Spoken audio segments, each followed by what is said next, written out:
कि जो बाबरी बनाएगा उसे यहीं दफनाया जाएगा।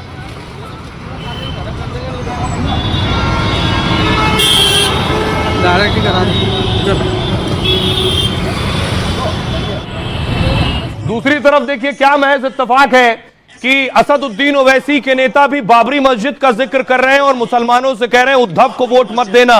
सुनिए। साहब ने असेंबली में खड़े होकर कहा था की मला गर्व आहे की बाबरी मस्जिद पाडण्यामध्ये आमचे शिवसैनिक सर्वात उभे होते। बाबरी मस्जिद को शहीद करने के अंदर मेरा शिवसैनिक था और इसलिए मुझे अभिमान है इस चीज का। अगर कोई मुसलमान आज उनके साथ कंधे से कंधा लगाकर खड़े रह रहा है, रहो, आपको ये इख्तियार है, कहीं पर भी जा सकते हैं, कहीं पर भी लड़ सकते हैं, लेकिन वो मुसलमान उम्मीदवारों से मैं पूछ सकता हूं, बाबरी मस्जिद शहीद सिर्फ वो उद्धव ठाकरे और उनकी शिवसेना ने नहीं की। अगर तुम उनके साथ कांधे से कांधा लगाकर खड़े हैं तो उस जुर्म में तुम भी शामिल होने वाले हैं और अल्लाह तुमसे भी पूछने वाला है कि जिसने उस मस्जिद को हमारी शहीद किया था तुम उनके साथ खड़े हुए थे। 2 तारीख के दिन तो आपको क्या करना है मालूम है, जाना है पोलिंग बूथ के अंदर, ढूंढना है बटन कहां पे है, और बस खटा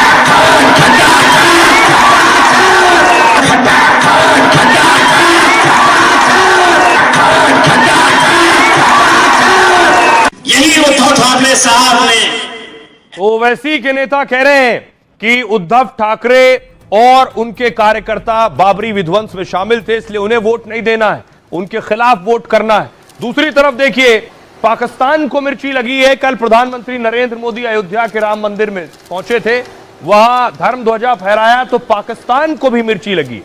इस पर पाकिस्तान ने भी सवाल उठाए।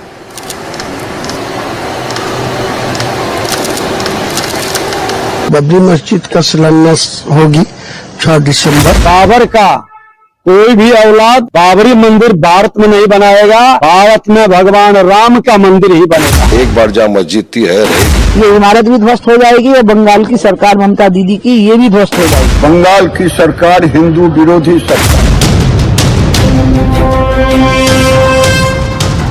ममता के विधायक के नाम में हुमायूं भी है और कबीर भी, लेकिन काम सिर्फ हुमायूं वाला ही याद रहा।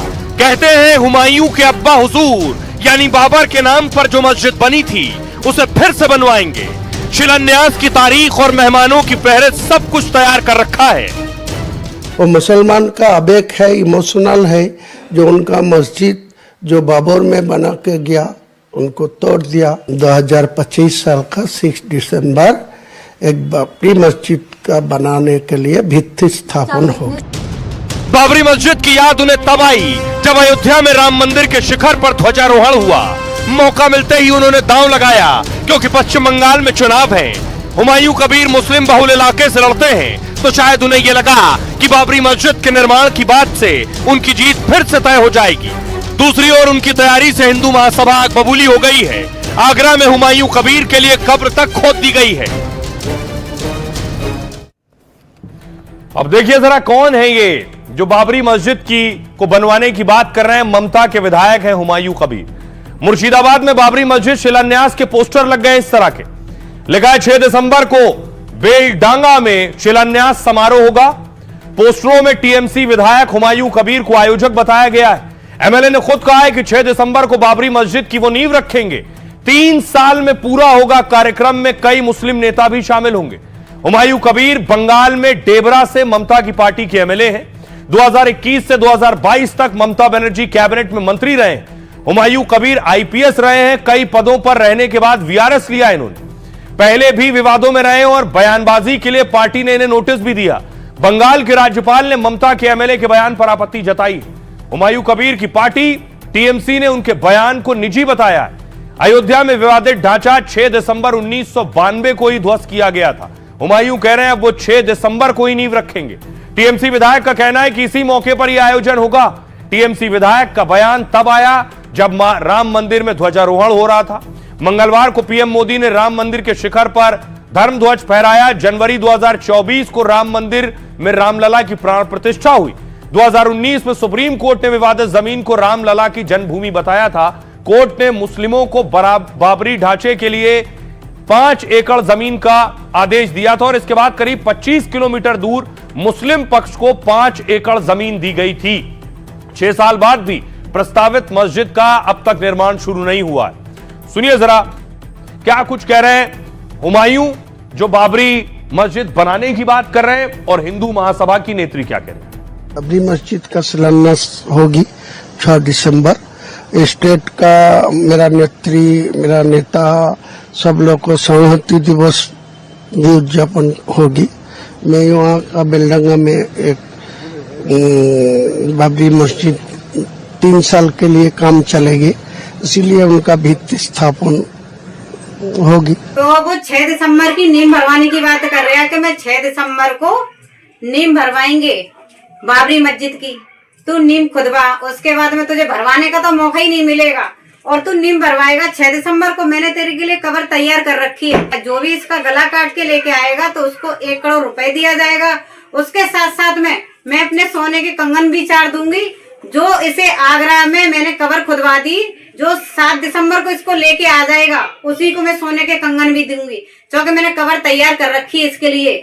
जे वहां पे नींव भरवाएगा और मैं 7 दिसंबर को इसको दफनवा दूंगी, क्योंकि इसे जहन्नम में जाने का बड़ा शौक होता है, तो इसके अल्लाह मियाँ को प्यारा कर दूंगी। जय श्री राम। अब देखिए जरा, बाबरी मस्जिद बनाने की बात कर रहे हैं, इस पर सियासत भी हो रही है, घमासान भी हो रहा है। पश्चिम बंगाल में चुनाव है और उससे पहले अब देखिए कैसे बवाल हो रहा है। उमा भारती ने कहा इस्लाम के नाम पर मस्जिद बने हम सम्मान करेंगे, लेकिन बाबर के नाम से बनी इमारत का वही हाल होगा जो 6 दिसंबर को अयोध्या में हुआ था। ईंटें भी गायब हो गई थी। गिरिराज सिंह ने कहा ममता घुसपैठियों को खुश करने के लिए कुछ भी कर रही है। बाबरी मस्जिद को बनाने का टीएमसी का दावा दुर्भाग्यपूर्ण है। बाबर औरंगजेब के वंशजों को भारत में रहने का अधिकार नहीं है। हुसैन दलवाई कांग्रेस नेता कह रहे हैं मस्जिद का निर्माण ठीक है, लेकिन बाबरी मस्जिद क्यों? जो विवाद खत्म हो चुका है उसे फिर शुरू किया जा रहा है। हमारा रिश्ता बाबर के साथ नहीं है बल्कि शिवाजी के साथ है। राज्यपाल कह रहे हैं पश्चिम बंगाल के किसी भी समाज में हिंसा भड़काने की इजाजत नहीं होगी।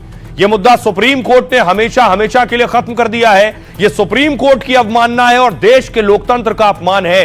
सुनिए जरा क्या कुछ कह रहे हैं इस पर सियासतदान। मुझे तो लगता है अगर ममता बनर्जी ने समझदारी दिखाई तो शुरुआत ही नहीं हो पाएगी, क्योंकि यह ममता बनर्जी की इस बात का वारंट इशू हो गया है कि अब इनकी सरकार बहुत बुरी तरह से ध्वस्त होगी। के विधायकों ने जो चैलेंज किया है बाबरी मस्जिद बनाएंगे, ये देश के लिए दुर्भाग्य है। अगर जो अपने को बाबर का औलाद कहेगा, औरंगजेब का औलाद कहेगा, उसे भारत में रहने का कोई अधिकार नहीं। और अगर हमारी सरकार बंगाल में बनेगी, ऐसे अधूरे मस्जिद अधूरे ही रह जाए। ये मस्जिद और मंदिर पर राजनीति बहुत हो गई और जो लोग ये सब करते हैं ये सबको पता है कि ये किस लिए किया जाता है। ये देश की खूबसूरती है। हिंदू मुस्लिम सिख ईसाई हम सब हैं भाई भाई। इस देश के अंदर अब कोई भी भविष्य में कोई भी ऐसे बाबरी और बाबर के नाम पर किसी प्रकार का कोई मंदिर नहीं बनेगा। बाबरी मस्जिद 6 दिसंबर हमारे लिए तो काला दिन था, जिस दिन हमारी बाबरी मस्जिद को धोखे से शहीद कर दिया। Black day in the democracy of the country हम उसको बोलते हैं। और मेरा आज भी ये मानना है और हमेशा मानना रहेगा कि एक बार जहाँ मस्जिद थी है रहेगी। बाबर ऐसा बाबर हो के गया राजा। मेरा और बाबर का क्या संबंध है? मेरा अगर संबंध किससे है तो शिवाजी महाराज से है, क्योंकि मेरे पुरखों को उन्होंने बड़ा सम्मान दिया। बाबर ने कहा दिया हमें सम्मान। बाबरी को दुनिया भारत भूल चुका है। कहीं ना कहीं दोबारा से बाबर को जिंदा करके देश के माहौल को खराब करने की कोई साजिश है, जो कि बिल्कुल बगल में है बांग्लादेश। तो कहीं ना कहीं ये मुझे बांग्लादेश की बू आ रही है, जांच का विषय है। बाबरी मस्जिद के नाम से जो अयोध्या में थी उसका खात्मा हो गया। अब नए सिरे से तृणमूल कांग्रेस के नेता उसको जिंदा करना चाहते हैं, उस नाम से मुर्शिदाबाद में बनाना चाहते हैं। तो उनको किसने रोका है? बनाएं, खूब बनाएं। अब देखिए जरा, ममता के जो विधायक हैं ये तस्वीर देख रहे हैं, इनका नाम है हुमायूं और बड़ा दिलचस्प है। हुमायूं चाहते हैं बाबर वाली बाबरी बनाना और बाबर की औलाद का नाम भी हुमायूं था, लेकिन हुमायूं क्रूरता का दूसरा नाम भी था बाबर। बाबर मध्य एशिया का राजकुमार था, भारत पर कई बार आक्रमण किए उसने। पिता की ओर से वो तैमूर और माता की ओर से चंगेज खां का वंशज था। उसने 1526 में इब्राहिम लोदी को हराया, मुगल साम्राज्य की नींव रखी। बाबर ने अपनी आत्मकथा तुजू के बाबरी में अपने क्रूरता के कई किस्से लिखे हैं। अपने पहले आक्रमण में बाजौर के 3000 से भी ज्यादा लोगों की हत्या की। कहते हैं युद्ध में उसने लोगों के सिर काटकर खोपड़ियों के टावर बनवा दिए थे। पानीपत के युद्ध में बाबर ने हजारों लोगों की हत्या की, जमकर लूटपाट किया। उसके रास्ते में बूढ़े, बच्चे, औरतें, जो कोई आया उन्हें वो काटता रहा और वो हर हाल में अपने साथ ज्यादा से ज्यादा धन लूट कर ले जाना चाहता था। उसने पुरुषों को बंदी बनाया और महिलाओं को अपने सैनिकों को सौंप दिया था।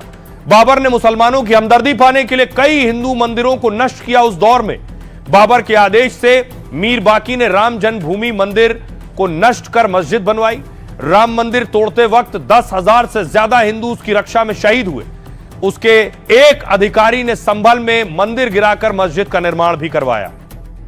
सुनिए जरा, हमने लोगों से पूछा, आज के दौर में कोई शख्स, कोई नेता, कोई प्रतिनिधि बाबर जो क्रूरता का प्रतीक है उसकी मस्जिद बनवाना चाहता है, लोग क्या कह रहे हैं? बाबरी मस्जिद नाम दे रहा है, नाम से क्या जाएगा आएगा।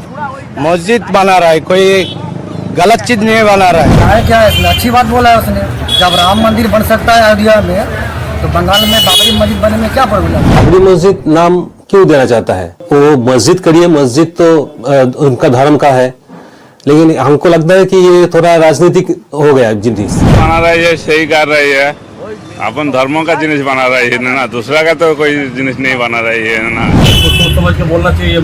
ये बात कहाँ की बात है? ये सेंट्रल सरकार की चीजें, न्यायालय जो उचित न्यायालय जो फैसला दिए तो सही फैसला दिए। चुनाव मुद्दा के लिए कुछ भी। लेकिन बाबरी मस्जिद है एक हुआ था, लेकिन पश्चिम बंगाल में बना रही है, लेकिन हम लोग बहुत खुश है। और बोलने से नहीं होता है, आपको बनाना है तो बनाइए। लोकतंत्र में सबको अधिकार है अपनी बात रखने का। उसको वो अच्छा लगा होगा इसलिए उसने बोला होगा। अब देखिए, सिर्फ इतना ही नहीं बल्कि पाकिस्तान को भी मिर्ची लग रही है। ये तस्वीर आप देख रहे हैं, ये तस्वीर पाकिस्तान में भी देखी जा रही थी कि प्रधानमंत्री नरेंद्र मोदी अयोध्या के राम मंदिर पहुंचे। पीएम मोदी ने वहां धर्म ध्वज फहराया है। ये शहबाज शरीफ और असीम मुनीर भी देख रहे थे और उन्हें यह तस्वीर अच्छी नहीं लग रही थी।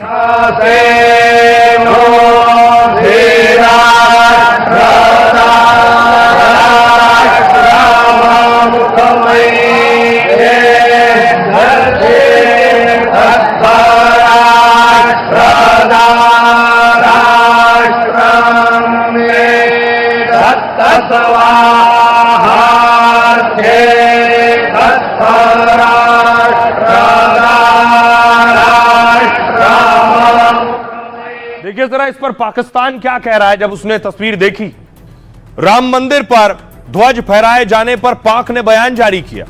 ध्वजारोहण को अल्पसंख्यकों के लिए चिंताजनक संकेत बताया है। पाक ने आरोप लगाया कि मुस्लिमों को निशाना बनाया जा रहा है। पाक के विदेश मंत्रालय की ओर से संयुक्त राष्ट्र से अपील की गई। बयान में राम मंदिर पर सुप्रीम कोर्ट के फैसले पर सवाल खड़े किए गए। पाक ने कहा, भारत में मुस्लिमों के अधिकारों की रक्षा की जाए। बयान में मुस्लिमों की धार्मिक स्वतंत्रता के उल्लंघन का आरोप लगाया। पाकिस्तान ने दूसरी मस्जिदों के भी खतरे में होने के आरोप लगाए। साथ ही वैश्विक संस्थाओं से भी अपील की है कि वो इस मुद्दे पर ध्यान दें। भारत ने पाकिस्तान की टिप्पणी पर सख्त नाराजगी जाहिर की और पाकिस्तान को अपने मानवाधिकार रिकॉर्ड पर ध्यान देने की सलाह दी है। विदेश मंत्रालय ने कहा, हम उनकी टिप्पणी को अस्वीकार करते हैं। पाकिस्तान के पास दूसरों को उपदेश देने का कोई नैतिक अधिकार नहीं है। वो अपने देश में अल्पसंख्यकों की जो हालत है उस पर बात करें। सुनिए जरा क्या कह रहे हैं विदेश मंत्रालय के प्रवक्ता। हमने रिपोर्ट किए गए बयानों को देखा है और उन्हें उसी अवमानना साथ खारिज करते हैं जिसके वो हकदार हैं।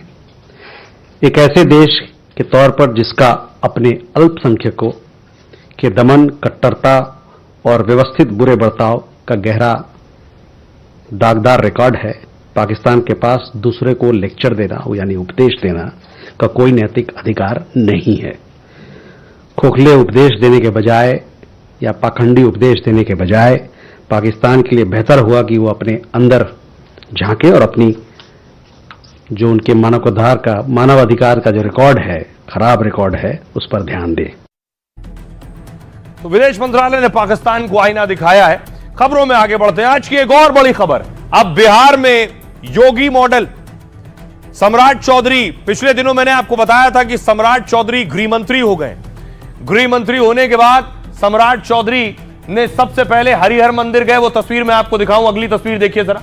सम्राट चौधरी हरिहर मंदिर गए और योगी आदित्यनाथ थे अयोध्या में राम मंदिर में।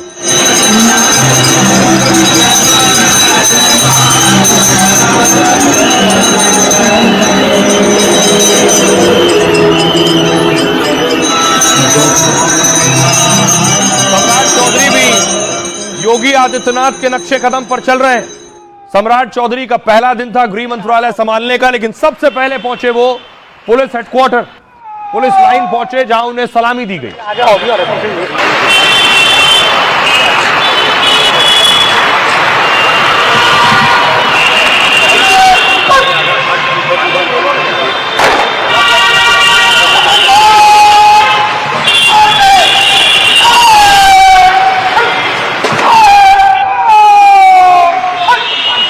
और उसके बाद सम्राट चौधरी देखिए अपने मंत्रालय पहुंचे। ये मंत्रालय में पदभार संभाला। ये तस्वीर आप देख रहे हैं, सम्राट चौधरी ने गृह मंत्री का पदभार संभाला। ऑफिस पहुंचे, दफ्तर पहुंचे, वहां बधाइयों का तांता लगा था। लोगों ने गुलदस्ते से उन्हें मुबारकबाद भी की।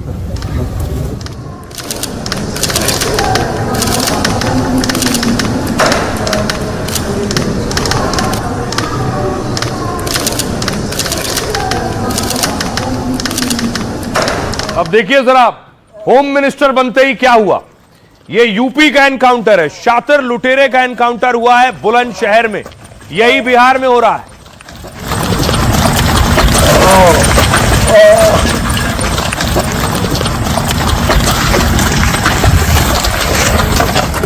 शपथ लेने के बाद बिहार के बेगूसराय में एनकाउंटर हुआ। सम्राट चौधरी ने गृह मंत्री पद की शपथ ली। उसके बाद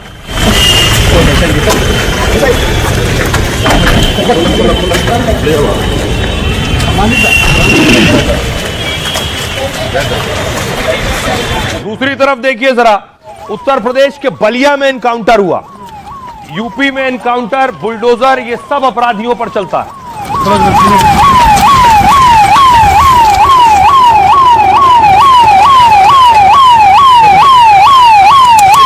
आरोपी आप देख रहे हैं, रेप के आरोपी का एनकाउंटर हुआ है।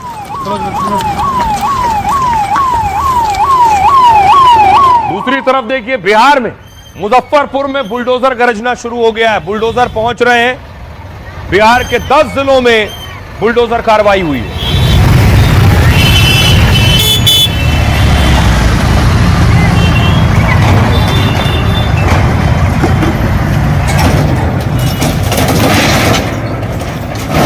जितने भी अवैध अतिक्रमण थे,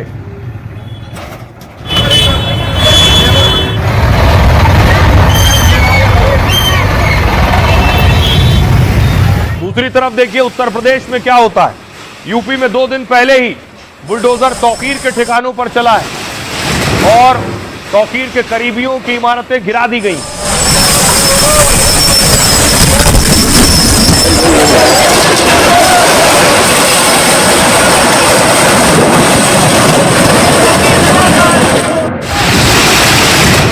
और ऐसा ही देखिए बिहार में हो रहा है। बिहार के आरा की तस्वीर देखिए। आरा में बुलडोजर पहुंचा तो लोगों ने हंगामा करना शुरू कर दिया।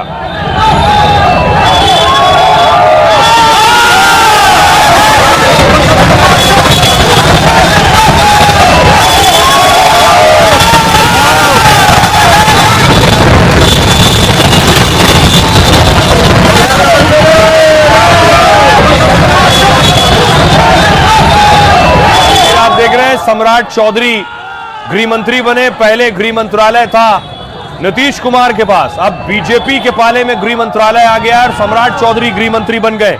अगली तस्वीर देखिए जरा, पटना की तस्वीर मैं आपको दिखा रहा हूं। पटना में भी जहां जहां अवैध कब्जा था, देखिए वहां बुलडोजर चल रहा है।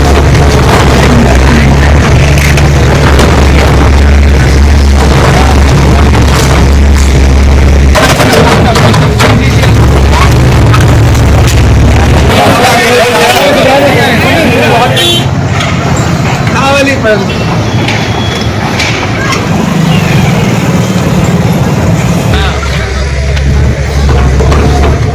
सिर्फ पटना, एक और तस्वीर देखिए जरा, बिहार का सीतामढ़ी। सीतामढ़ी में भी जितना अवैध अतिक्रमण है, बुलडोजर सुबह होते ही पहुंच गया और चारों तरफ जिन्होंने अपनी दुकान से आगे बढ़ा रखा है उन सब पर बुलडोजर चला।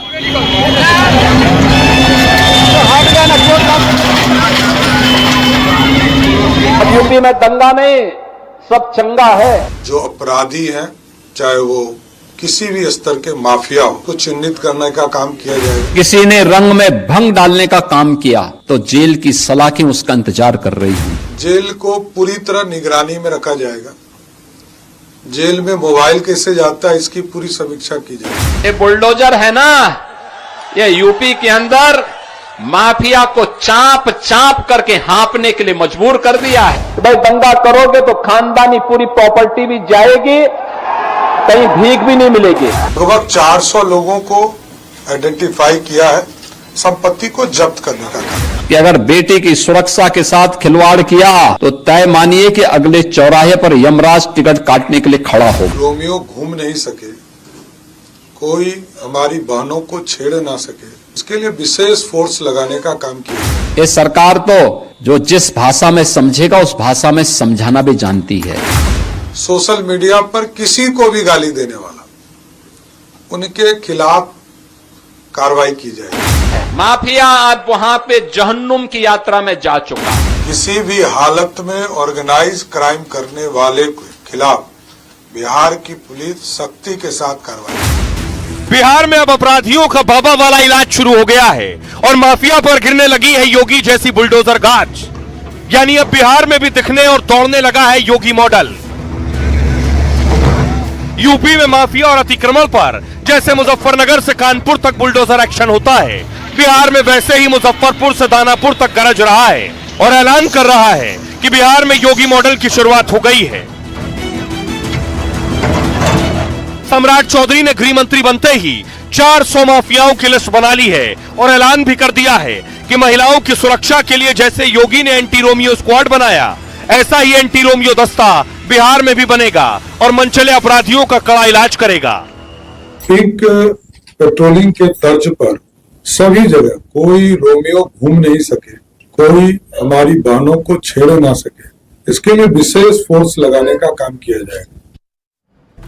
अब देखिए जरा कैसे योगी स्टाइल में काम हो रहा है। बाकायदा माफियाओं की लिस्ट बना ली है सम्राट चौधरी ने। क्या हो रहा है, यूपी में सीएम के साथ गृह मंत्रालय योगी खुद संभालते हैं, मतलब कानून व्यवस्था की सीधे जिम्मेदारी योगी पर होती है और कार्यकाल संभालते ही योगी ने कई कड़े और बड़े फैसले लिए थे। आपको याद होगा, बुलंदशहर और बलिया और अपराधियों पर ताबड़तोड़ एनकाउंटर हो रहे हैं। माफिया और अतिक्रमण के खिलाफ योगी का बुलडोजर चलता है। बुलडोजर और एनकाउंटर एक्शन से योगी लॉ एंड ऑर्डर की नजीर बन गए पूरे देश में।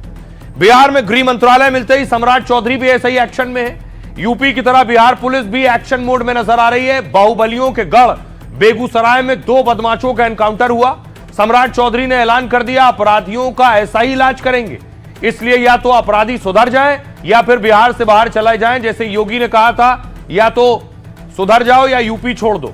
योगी वाला बुलडोजर एक्शन भी बिहार में काफी तेज हो गया है। आरा में शीश महल चौक से दुर्गा मंदिर तक अतिक्रमण पर बुलडोजर चला है। मुजफ्फरपुर में सड़क पर किए दर्जनों अवैध कब्जे बुलडोजर से हटा दिए गए।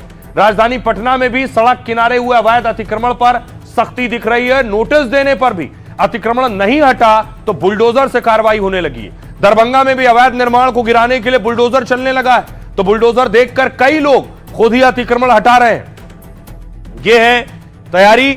अब सुनिए जरा, बिहार के लोग भी ये तस्वीरें देख रहे हैं, वो क्या कह रहे हैं। बुलडोजर से दिक्कत उन लोग को है जो अवैध सरकार का संपत्ति जो है अवैध तरीके से कब्जा किए हुए हैं, उन लोग के लिए बुलडोजर चलाया जा रहा है। अब गुंडा बवालियों का राज नहीं चलेगा। मांग करते हैं कि इसी तरह अपराधियों के ऊपर बुलडोजर चलना चाहिए। वही मॉडल चाहिए ही बिहार को, अपराधी मुक्त सुशासन चाहिए। योगी मॉडल लागू होना चाहिए। यहाँ पे भी अपराधी बहुत सारे बढ़ गए हैं, अपराधियों को सफाई के लिए योगी मॉडल बहुत जरूरी है। सम्राट चौधरी के बनने से लग तो रहा है कि बिहार में भी यूपी की तरह योगी मॉडल होना चाहिए भी। बिहार में योगी मॉडल आया ये बिल्कुल सही नहीं है, क्योंकि गरीबों का बहुत नुकसान हो रहा है। बुलडोजर जहाँ भी चल रहा तो सब यही बोल रहा है कि मतलब योगी मॉडल ही मतलब हो रहा है, लेकिन यहाँ पे तो दिक्कत है कि जो आम आदमी का जो रोजगार है वो रोजगार उसमें खत्म हो रहा है। नशा वगैरह का जो घर तोड़ा जा रहा है ये तो अच्छी चीज़ है, लेकिन इसमें गरीब का नुकसान नहीं होना चाहिए। बिल्कुल यूपी वाला मॉडल यहाँ लागू नहीं होना चाहिए। चौधरी का गृह मंत्रालय मिलने से हम लोग बहुत काफी प्रसन्न हैं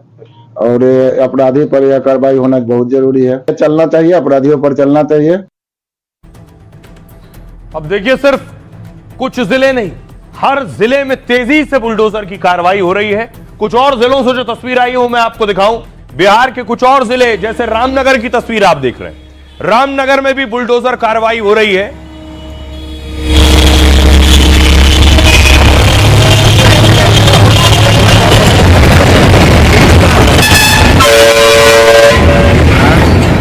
रामनगर के अलावा देखिए जरा अगली तस्वीर, ये आप देख रहे हैं बिहार के भोजपुर में भी बुलडोजर गरज रहा है। जिलों का नाम लेते रहिए और बुलडोजर की तस्वीरें देखिए।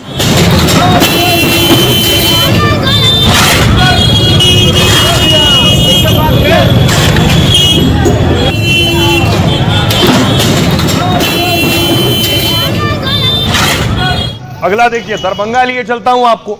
दरभंगा से भी ऐसी तस्वीरें सामने आई हैं, वहां भी पीला पंजा पहुंच गया।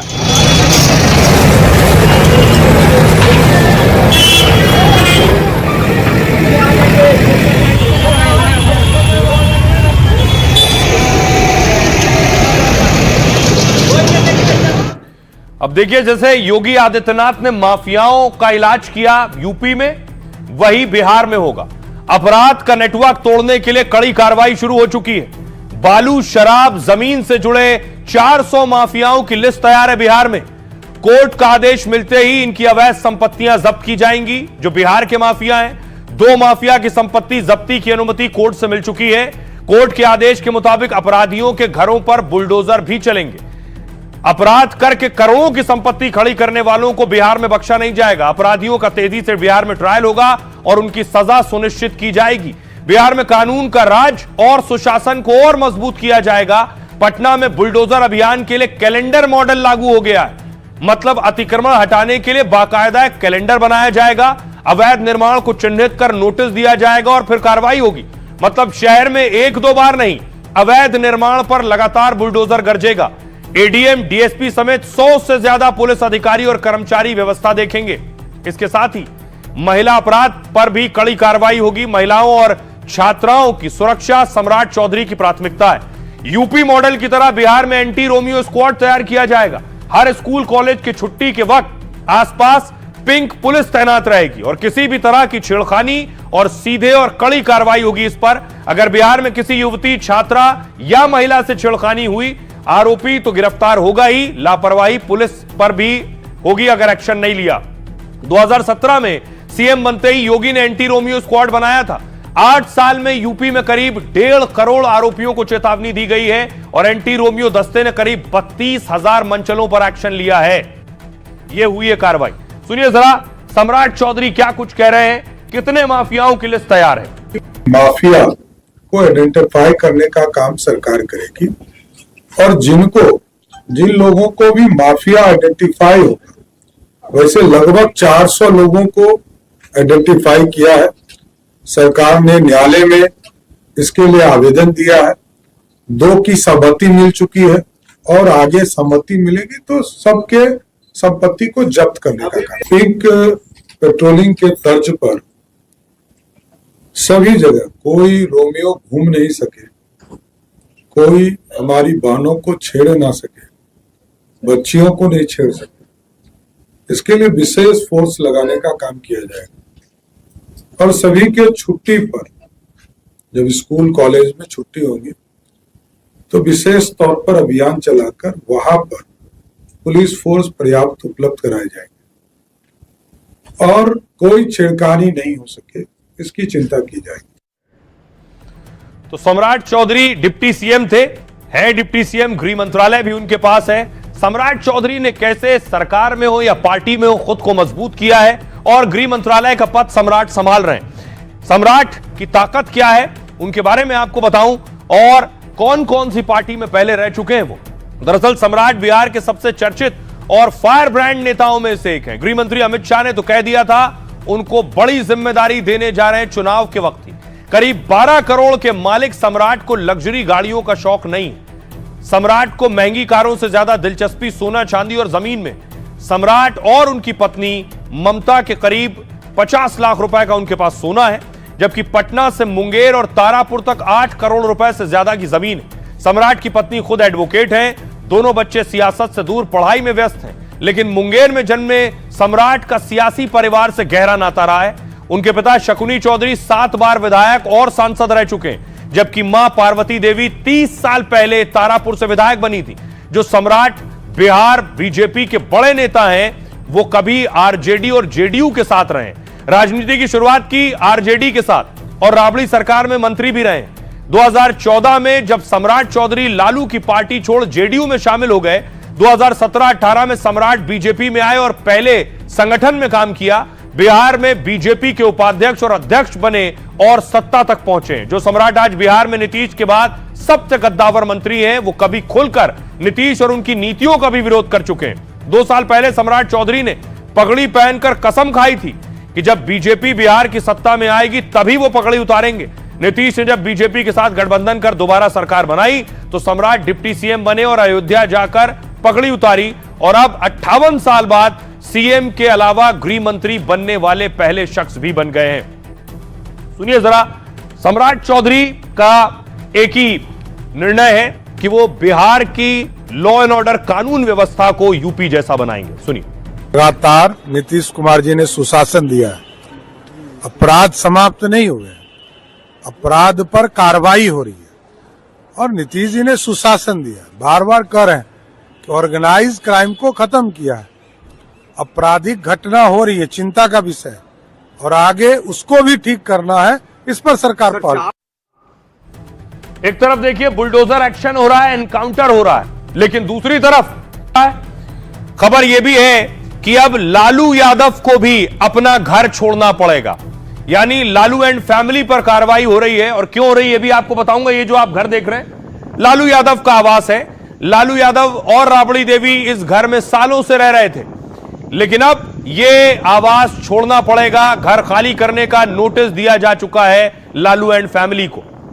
इसके अलावा न सिर्फ लालू, अगली तस्वीर देखिए, तेज प्रताप यादव को यह घर अलॉट है। तेज प्रताप को भी घर खाली करना होगा, यह घर छोड़कर जाना होगा। अब देखिए जरा कि आखिर क्यों घर खाली करना पड़ रहा है, इसके पीछे तेजस्वी क्यों कारण बने। आपको बताऊं, 20 साल से राबड़ी का सरकारी आवास 10 सर्कुलर रोड पटना था, लेकिन भवन निर्माण विभाग ने इसे खाली करने का नोटिस दे दिया। राबड़ी को अब पटना का 39 हार्डिंग रोड वाला घर आवंटित किया गया। मतलब पूर्व सीएम राबड़ी देवी को पुराना आवास खाली करना होगा। राबड़ी के घर छीनने की एक बड़ी वजह तेजस्वी की जिद मानी जाती है।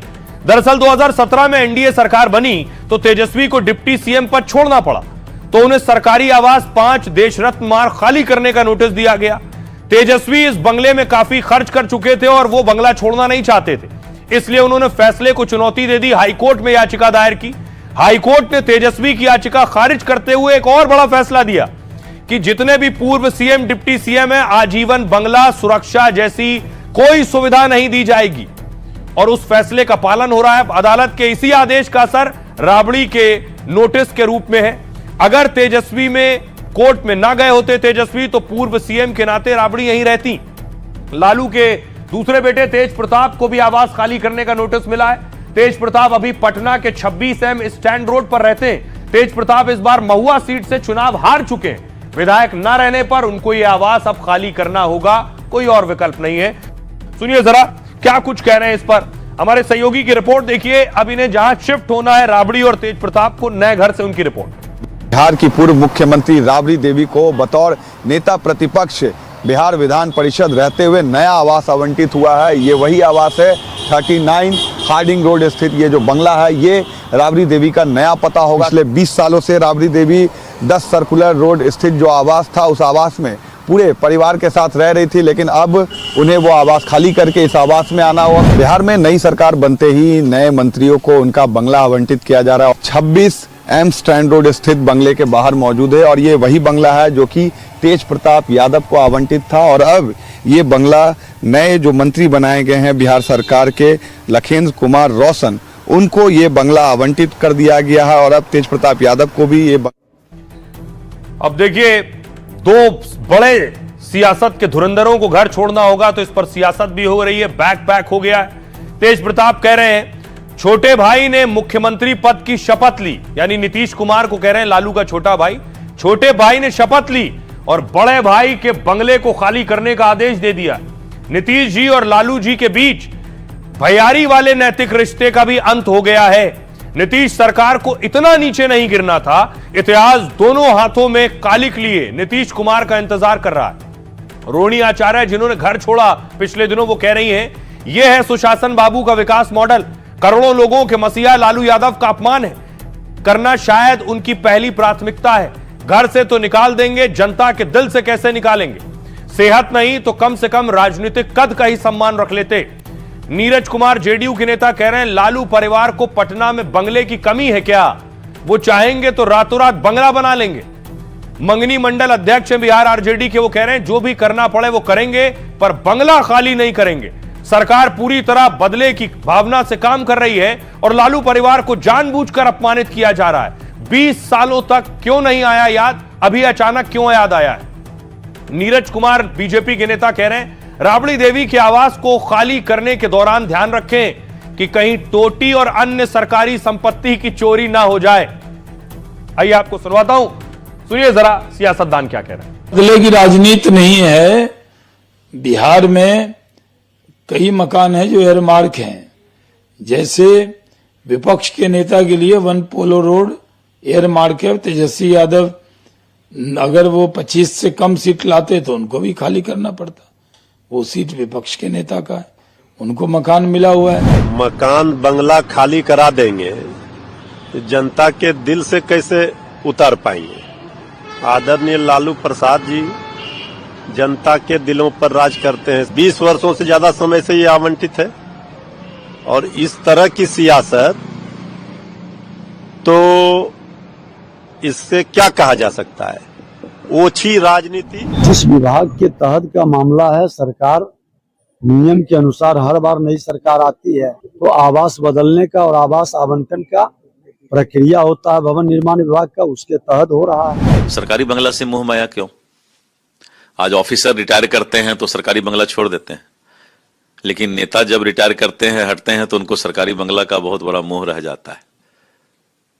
सबको बराबर एक तरह से चलना चाहिए। आपसी रंजिश और द्वेष से इस तरह का फैसला को कोई पसंद नहीं करता है और बिहार का लोग कभी पसंद नहीं करेगा इस बात को कि एक्स चीफ मिनिस्टर के नाम पर जो बंगला आवंटित रहा है 20 सालों से, लालू जी और राबड़ी जी उस घर में रह रहे हैं, तो उनको सडनली वहां से खाली करा के और छोटा घर देना, मैं इसको उचित नहीं मानता। मोह ममता ऐसी चीजों से लालू जी को बचना चाहिए।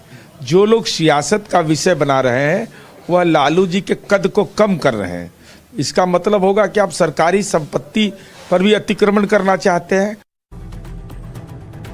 और आइए बिहार से आपको आगे लिए चलता हूं। आज की एक और बड़ी खबर है एसआईआर और एसआईआर सर्वे और बीएलओ से जुड़ी।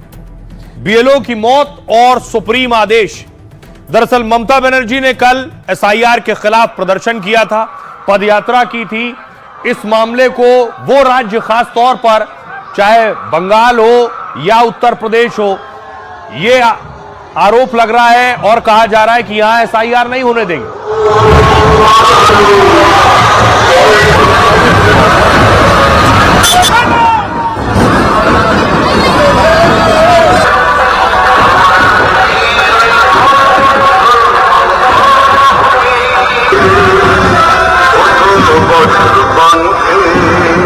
अब आपको बताऊं कि कैसे इससे पहले बीएलओ भी सड़कों पर उतरे, बीएलओज ने भी प्रोटेस्ट किया है। वो तस्वीर मैं आपको दिखाऊं कि कैसे बीएलओ सड़कों पर उतरकर प्रदर्शन कर रहे हैं। ये बंगाल में बूथ लेवल ऑफिसर ने भी प्रोटेस्ट किया है, वो भी सड़कों पर है। ये मामला अब सुप्रीम कोर्ट तक पहुंच गया है। आज सुप्रीम कोर्ट में इस मामले पर सुनवाई हुई। सुप्रीम कोर्ट में इस मामले में कपिल सिब्बल ने क्या कुछ दलीलें दी हैं आइए आपको बताता हूं कि आखिर क्या हुआ आज सुप्रीम कोर्ट में। दरअसल आज सुप्रीम कोर्ट में 2 हिस्सों में एसआईआर पर सुनवाई हुई। पहले बंगाल, केरल, तमिलनाडु में एसआईआर पर चर्चा हुई। इसमें बंगाल की ममता सरकार ने सुप्रीम कोर्ट में दावा किया, कहा बंगाल में एसआईआर करते करते 23 बीएलओ की मौत हो गई, जिस पर सुप्रीम कोर्ट ने चुनाव आयोग से 1 दिसंबर तक जवाब मांगा। लेकिन चुनाव आयोग ने सुप्रीम कोर्ट में दावा किया कुछ राजनीतिक दल अनावश्यक डर पैदा कर रहे हैं। वकील प्रशांत भूषण बोले एसआईआर जल्दबाजी में किया जा रहा है। फिर दूसरी बार सुनवाई में एसआईआर का माहौल गर्मा गया। कोर्ट रूम में जज और वकील कपिल सिब्बल में तीखी बहस हुई। दरअसल बेंच और सिब्बल में आधार कार्ड पर नोकझोंक हुई। आधार निवास का प्रमाण है, फिर नागरिक को संदिग्ध मानना ठीक नहीं। तो जस्टिस बागची बोले आधार नागरिकता का प्रमाण नहीं है। सिब्बल बोले आयोग किसी पोस्ट ऑफिस की तरह इसे स्वीकार करे। जस्टिस बागची ने नकारते हुए कहा आयोग पोस्ट ऑफिस नहीं है। इलेक्शन कमीशन को दस्तावेजों की जांच करने का संवैधानिक अधिकार है। सिब्बल साहब ने कहा बीएलओ को नागरिकता जांचने का हक नहीं है। इस दौरान जस्टिस बागची और सिब्बल में बहस और बढ़ गई। कपिल सिब्बल ने एसआईआर को हड़बड़ी में और बहिष्कार करने वाला बताया, जिस पर सीजीआई ने हस्तक्षेप करते हुए कहा पहले कभी नहीं हुआ। यह वाला तर्क किसी प्रक्रिया की संवैधानिक वैधता को नहीं गिराता है। सुनिए जरा, यह हुआ सुप्रीम कोर्ट में। सुनिए ममता बनर्जी क्या कहते हैं। रिमांड ने जो बता दिया हमारे पास पूरा रिकॉर्ड है। एफआईआर जो हुआ है हमारे पास पूरा रिकॉर्ड है। हर केस में हमारे पास पूरा रिकॉर्ड है। जो सुसाइड किया है, जो ट्रॉमा में मर गया है, जो बहुत सारे आदमी अभी भी सुसाइड कर रहा है। हम तो नहीं चाहते हैं ना, जिंदगी सबसे दामी होता है, कीमत होता है। क्या जरूरत था इतना जल्दी इसको ऐसा करना? अगर हर खुश बैठिया है तो बीजेपी क्या साधु है, संत है? सबको अधिकार छीन लेता है और बीजेपी को बोलता है जेल में डाल देगा। बीएलओ को बोलता है जेल में डाल देंगे, आपको नकड़ी खा लेंगे। आपका नकड़ी कितना दिन रहेगा, पहले आप बचाओ। लोकतंत्र रहेगा लेकिन आप लोग नहीं रहेगा। आपने सुना ममता बनर्जी को, वो क्या कह रही थी। लेकिन इस बीच हो क्या रहा है, एक तस्वीर मैं आपको दिखाऊं। अमित मालवीय यानी बीजेपी चुनाव आयोग से मिलने पहुंची। शिकायत करने के लिए चुनाव आयोग में बीजेपी नेता मिले और बंगाल में जो हो रहा है उस पर शिकायत की है।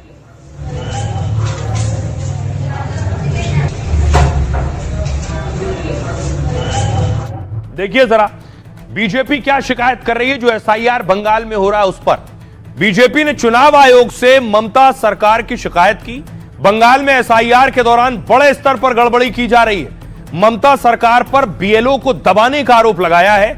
मुलाकात के बाद अमित मालवीय ने दावा किया कि टीएमसी के लोग बीएलओ चुनाव कर्मियों को धमका रहे हैं, बीएलओ से जबरन फॉर्म लेकर खुद भरने की कोशिश कर रहे हैं, घुसपैठियों को वोटर बनाने की साजिश हो रही है और घुसपैठिए गलत रिश्तेदारी दिखाकर दस्तावेज बनवा रहे हैं। उन्होंने कहा एक शख्स ने ससुर को पिता बता दिया। कुछ जगह मां की उम्र बेटे से कम दिखाई जा रही है। बीजेपी ने दावा किया कि बंगाल में ऐसे 88 लाख लोग हैं जिनकी मौत हो चुकी है, लेकिन वो वोटर लिस्ट में शामिल है। मृत ही नहीं, पलायन करने वालों के नाम भी जोड़े जा रहे हैं। ममता सरकार ने डेटा एंट्री ऑपरेटर नियुक्त नहीं किए हैं, जिनके होने से बीएलओ को काम करने में आसानी होती है। बीएलओ को एसआईआर के लिए 18,000 रुपए भी नहीं दिए जा रहे हैं। बीजेपी ने स्वतंत्र ऑब्जर्वर नियुक्त करने की मांग की है, जो बंगाल में एसआईआर प्रक्रिया के दौरान बीएलओ की निगरानी करेंगे। बीजेपी का कहना है कि बंगाल में एसआईआर ठीक तरीके से नहीं हो रहा है। सुनिए। एक घुसपैठिए ने अपने ही ससुर को अपना पिता बता दिया। हमने ऐसे उदाहरण भी दिए हैं जहां पर मां की उम्र बेटे से कम है। टीएमसी की सरकार और उनके कार्यकर्ता इस प्रकार की धांधली में बीएलओ पर प्रेशर डाल रहे हैं, उन पर जोर डाल रहे हैं कि वो ऐसे लोगों को भी रजिस्टर करें। हमारा इलेक्शन कमीशन से ये आग्रह था, एआई और डेटा मैनेजमेंट के माध्यम से इस प्रकार की सारी अनियमितताओं को आइडेंटिफाई करें, इंडिपेंडेंट ऑब्जर्वर्स नियुक्त करें, जो जिले के स्तर पर वोटर रोल बनाने की काम को ओवरसी करें। अब देखिए जरा दूसरी तस्वीर भी इसकी ये है कि बीएलओ सुसाइड कर रहे हैं। ये तस्वीर आप देख रहे हैं। मृतक बीएलओ विपिन यादव नाम है इनका। ये भी बूथ लेवल ऑफिसर थे, घर घर जाकर जानकारी जुटा रहे थे, लिस्ट बना रहे थे। अगली तस्वीर देखिए जरा। विपिन के परिवार की तस्वीरें मैं आपको दिखा रहा हूं। परिवार का रो रो कर बुरा हाल है। विपिन ने आत्महत्या की।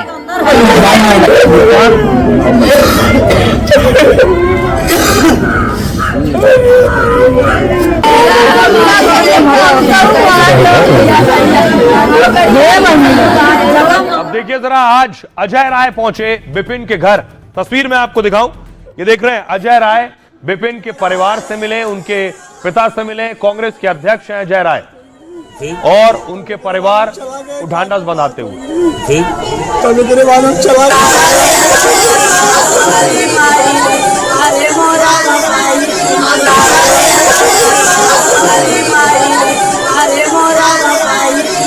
बात हुई तभी तेरे बाद हम चला बात हुई तभी तेरे बाद हम चला गए।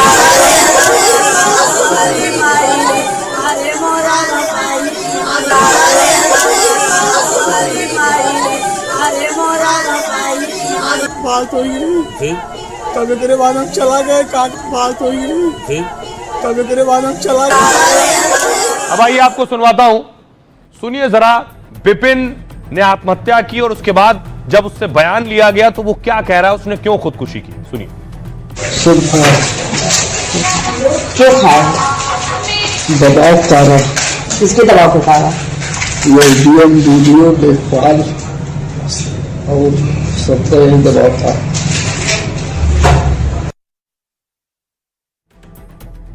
तो आपने सुना विपिन क्या कह रहा था। अगली तस्वीर मैं आपको दिखाऊं, फतेहपुर की तस्वीर आई। फतेहपुर में क्या हुआ, तस्वीर देखिए जरा। फतेहपुर में सुधीर कुमार की सगाई की तस्वीर आप देख रहे हैं। ये भी बीएलओ थे, इनकी सगाई हुई थी। सगाई के बाद अगली तस्वीर देखिए, शादी के कार्ड भी छप गए। ये तस्वीर आप देख रहे हैं, बीएलओ सुधीर की शादी का कार्ड छप गया, लेकिन सुधीर ने आत्महत्या कर ली। अगली तस्वीर दिखाऊं मैं, सुधीर की आत्महत्या के बाद परिवार अब कह रहा है एफआईआर लिखो, और बहस भी हो रही है पुलिस के साथ परिवार की। आपकी बहन भी हो सकती है, आपका भाई भी हो सकता है, मेरा पिता भी हो सकता है, वो हो सकता है। तो सर ये क्या दिक्कत आ रही है, हिंडल आ रही है? भाई आप एक चीज बताओ, कोई एक आधार हो तो आधार का बिल्कुल मान रहे हैं भाई। यही तो बात है कि सुबह आने से उसके हम नहीं मान रहे, हम बस इतना कह रहे हैं सर, एफआईआर दर्ज कराना कोई इतनी बड़ी चीज तो नहीं है सर। आपके खिलाफ भी एफआईआर कहीं दर्ज हो सकती है सर, बिल्कुल। लेकिन सर उसकी जांच होगी ना, जब उसकी जांच होगी सर, जज आप एफआईआर लगा दीजिए। इनमें से कोई भी आदमी हिम्मत नहीं हारेगा सर, ये यूं ही बैठा रहेगा। और ये सारा आदमी एक डिमांड कर रहा है, बस एफआईआर। आपसे हाथ जोड़ के निवेदन कर रहा है। एडीएम साहब बैठे हैं, ये एडिशनल बैठे हुए हैं। अब आप जिले का हाई कमान है। कल को एक घटना नहीं, कल को एक घटना सर माफ करिएगा, अगर ये उपद्रव हो जाए और कल को आपके कहां से क्या क्या तस्वीरें सामने आ रही हैं, किस किस ने सुसाइड किया है। आज बरेली से एक और खबर आई, एसआईआर ड्यूटी के दौरान बरेली बीएलओ की मौत हो गई। शिक्षक सर्वेश कुमार गंगवार स्कूल में कुछ काम कर रहे थे, तभी उन्हें हार्ट अटैक आया और वो अचानक गिर पड़े। आनन फानन में उन्हें इलाज के लिए अस्पताल ले गए, लेकिन उनकी जान नहीं बची। डॉक्टरों ने उन्हें मृत घोषित कर दिया। जैसे ही खबर मिली तो जिलाधिकारी भी मौके पर पहुंचे। गोंडा, फतेहपुर समेत यूपी में अब तक 4 बीएलओ की मौत हुई है। अगला है भिंड। मध्य प्रदेश में फिर एक बीएलओ को हार्ट अटैक आया। भिंड में ड्यूटी के दौरान बीएलओ को हार्ट अटैक आ गया। दरअसल वो एसआईआर ड्यूटी पर थे और उनकी तबीयत बिगड़ गई, जिसको लेकर बीएलओ और उनके परिवार ने अफसरों को बताया था, लेकिन आरोप है कि अफसरों ने उनकी एक नहीं सुनी और बहाना बनाने के शक में सीधे काम करने को कहा। पीड़ित बीएलओ रविंद्र शाक्य की पत्नी ने दावा किया है कि सस्पेंड करने का डर दिखाकर सख्ती से काम करा रहे थे। पति पहले से हार्ट पेशेंट है और इनका इलाज चल रहा है, फिर भी रियायत नहीं दी और इससे उनको हार्ट अटैक आ गया। दरअसल एमपी में 10 दिन में 7 बीएलओ की जान चली गई है। सुनिए जरा उनका परिवार क्या कह रहा है। हम लोग यहीं ड्यूटी कर रहे थे, अभी तो तुरंत भागते हुए आए। यहाँ आके सीएमओ साहब और डीएम साहब सब लोग आ गए। तब तक उन्होंने अपनी जांच की तो वो उनका कहना ये है कि उनको हार्ट अटैक हुआ है। अब ये कंफर्म नहीं है हार्ट अटैक है या उनको ब्रेन हेमरेज हुआ है। रात में काम करते थे क्योंकि साइट जो है दिन में नहीं चल पा रही थी। रात में काम करते थे, 11-12 बजे तक लगातार काम कर रहे थे। सुबह उठ के काम करते थे, सोने को पूरा टाइम नहीं मिल पा रहा। परसों शाम को बात किए थे तो उन्होंने बोला कि एसडीएम, बीडीओ और लेखपाल ये तीनों बुला करके उनको प्रेशर कर रहे हैं क्या ओबीसी वोटरों को काटने की वजह से। मतलब वो कह रहे हैं ओबीसी वोटर काटे और बाकी जनरल को जो है बढ़ावा दिया जाए। गोंडा में एक अध्यापक उनकी जान चली गई।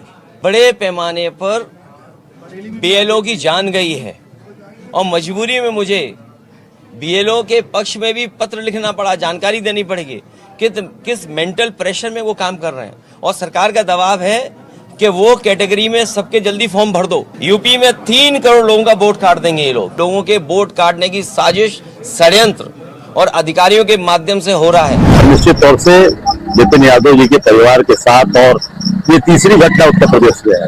एक मलियाबाद में हुई, दूसरी घटना जौनपुर की हुई, मलनी की, तीसरी घटना फतेहपुर की हुई। मैं 2 जगह जा चुका हूं और वहां फतेहपुर भी जाऊंगा। ये पूरी तरीके से भाजपा के लोगों का दबाव है कि भाजपा के जो विरोधी वोट है उनका वोट काटा जाए। और आइए खबरों में आगे बढ़ते हैं। आज की एक और बड़ी खबर है जो पड़ोसी मुल्क पाकिस्तान से आई। इमरान खान जिंदा हैं या फिर नहीं। खबर आई पाकिस्तान से, इमरान खान पाकिस्तान की जेल में बंद हैं।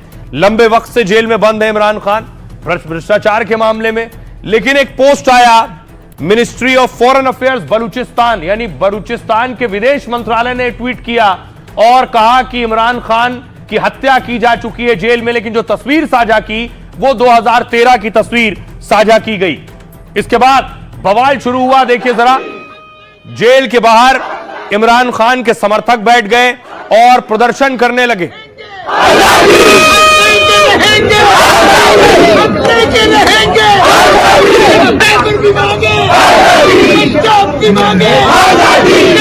उसके बाद देखिए प्रदर्शन और बढ़ गया।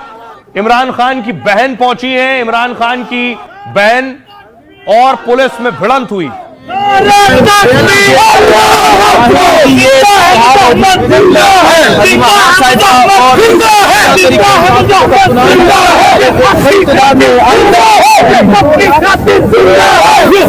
उसके बाद देखिए जरा, इमरान खान की बहन को डिटेन कर लिया गया, हिरासत में ले लिया गया। वो सड़क पर ही बैठ गई थी, उन्हें इमरान खान से मिलने नहीं दिया जा रहा 3 हफ्ते से। आज तक हम हिरासत में बैठे रहे, मैं आपको बता रही हूँ हम हमने हर इनका असूल फॉलो किया। आज उन्होंने मेरी बहन सड़क पर। अब देखिए जरा, इमरान खान पर यह दावा कौन कर रहा है कि वो जिंदा नहीं है। इमरान खान पिछले 3 हफ्तों से जेल में किसी से नहीं मिले। वो इस वक्त कहां हैं, उनकी बहनों को भी इस बारे में पता नहीं है। इसी बीच आज अफगानिस्तान टाइम्स ने खबर छापी है। सूत्रों के हवाले से कहा गया कि जेल में इमरान की हत्या कर दी गई।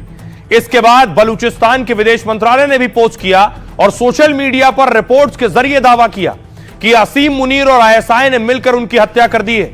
दावा किया जा रहा है कि इमरान से कोई भी नहीं मिल पा रहा है।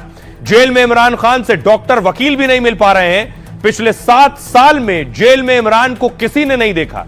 उन्होंने कहा जब तक इमरान खान से नहीं मिल लेते हैं, पीटीआई कार्यकर्ता रावलपिंडी की अदियाला जेल के बाहर हैं।